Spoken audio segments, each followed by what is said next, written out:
What's up guys? So today I'm going to talk about some of my favorite apps that you can get right now completely free of charge from the App Store. These are my top free iPhone apps.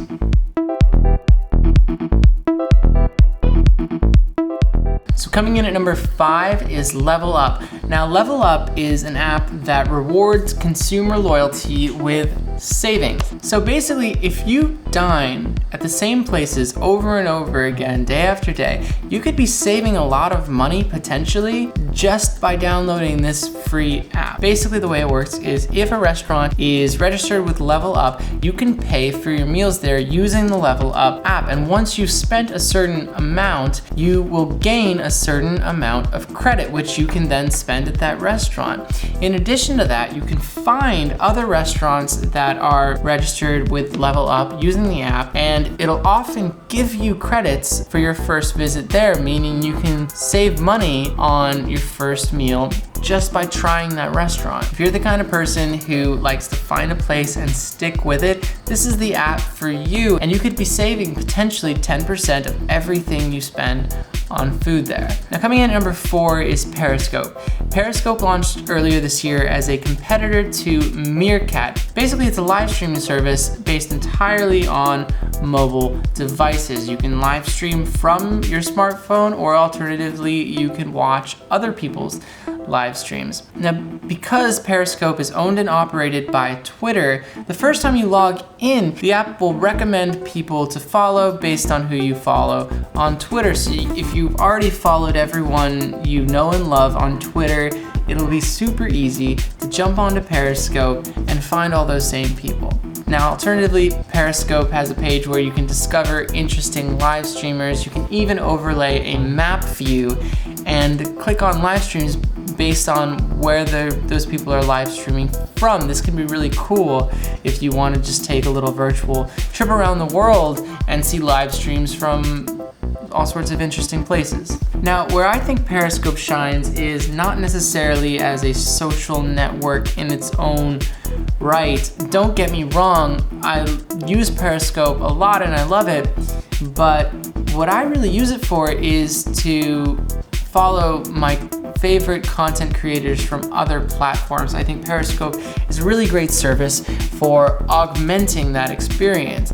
If you really love a YouTuber and you watch all of their videos, well, if you follow them on Periscope, you'll get a notification when they go live and you can check them out in that environment. And it's a fundamentally different one from the one on YouTube. It's live streamed, so it's got inherent spontaneity, and plus, on top of that, it's interactive. You can comment, you can talk to these people in real time. One of my favorite things is if I'm walking down the street and bam, I get a notification, someone I follow has just gone live. All of a sudden, I'm watching a live stream and commenting and participating, and this is all happening on the fly. It wasn't expected, it wasn't planned.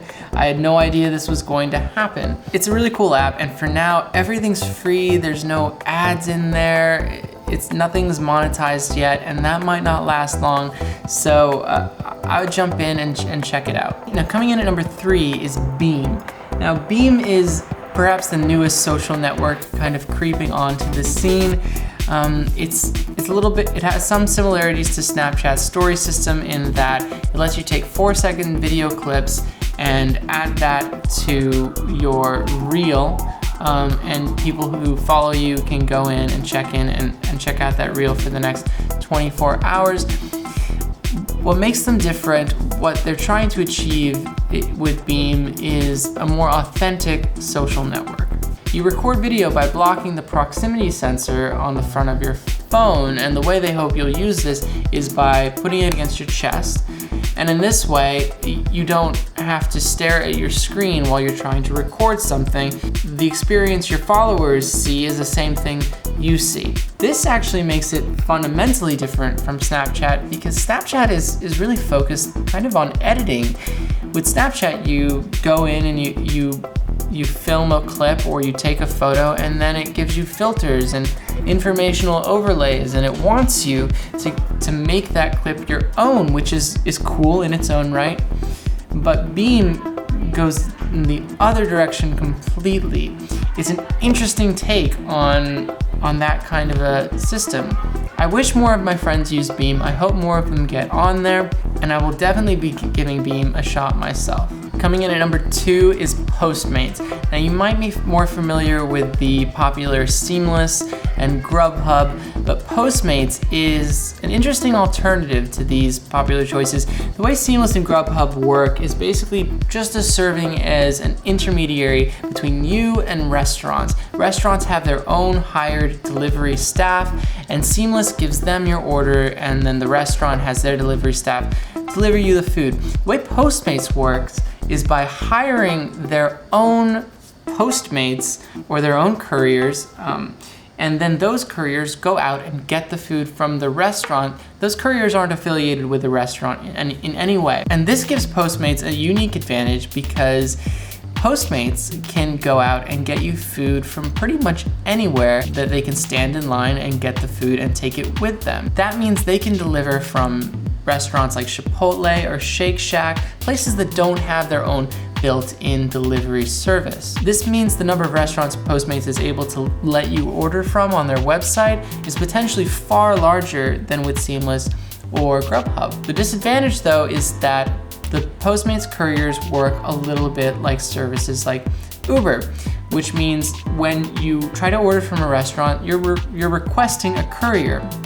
And at that time of day, depending on if it's a peak time or if it's really late at night or something, there may not be someone available. I've had a few instances where I've had to keep clicking on it over and over again until finally somebody picked up. With Seamless, you don't have that problem. That being said, it's a good alternative to Seamless. It's nice to have Postmates when Seamless just doesn't have quite what you want. And finally, my number 1 free iPhone app is Twitch. Now, this might be a surprising entry, perhaps a polarizing entry, because not everyone is going to be super into what Twitch has to offer. But for those of you who are, it's kind of amazing that it's free. Now, Twitch.tv is a website where people can stream themselves playing video games, and viewers can log on and see pretty much any game, even retro games, being played day or night. Now, a lot of people don't understand why someone would want to watch someone else playing a video game, but there are a number of reasons for this. Either you can't afford the game yourself, or you want a more passive experience similar to watching a football game instead of participating in it. Third, it actually isn't just watching the game. You're communicating in chat, you're talking to the person. It's an interactive experience similar to something like Periscope. And the proof is really in the pudding here, because Twitch has taken off as a platform on par with other platforms like YouTube. I think that it offers a ton of value for those of you who enjoy that kind of content, and that's why it's number 1 on this list. Thank you guys so much for watching all the way to the end of this video. I want to hear what you think. Please let me know in the comments. What are some of your favorite free iOS apps? What would you recommend? And if you're new to this channel, if this is your first time watching, please consider subscribing, and I'll keep you up to date with all sorts of new fun stuff. Thanks so much, guys, and I'll see you next time.